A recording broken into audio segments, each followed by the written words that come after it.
بسم اللہ الرحمن الرحیم. محمد آسم مدنی ہے. ڈیئر اسٹوڈنٹس، امید ہے آپ سب خیریت سے ہوں گے. اللہ تبارک و تعالیٰ آپ سب کو اپنے حفظ و امان میں رکھے. آج بیٹا ہم 10th کلاس کے لیے لیکچر نمبر 11 جو کہ آپ کے سلیبس کا نثری سبق نمبر 4 اردو ادب میں عید الفطر ہے لے کر حاضر ہیں. آپ سب اسٹوڈنٹس اپنی کتاب بھی لے لیں اور رف رجسٹر بھی لے لیں اور لیکچر کو توجہ سے سنیں، سمجھیں اور پھر اس کے بعد ریڈ کریں اور نوٹ آؤٹ کریں. تو سب سے پہلے بیٹا ہم مصنف کی بات کریں گے. مصنف کا تعارف.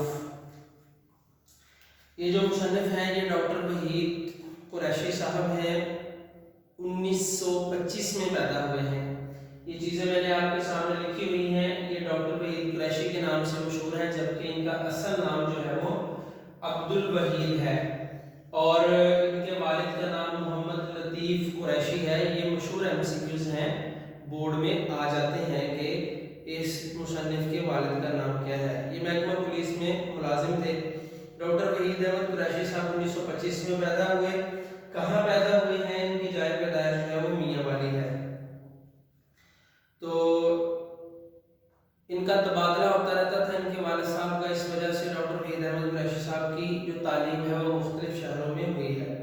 1944 میں انہوں نے گورنمنٹ کالج لاہور سے BA آنرز کر لیا اور اورینٹل کالج لاہور سے انہوں نے MA فارسی کیا 1946 میں 1946 میں.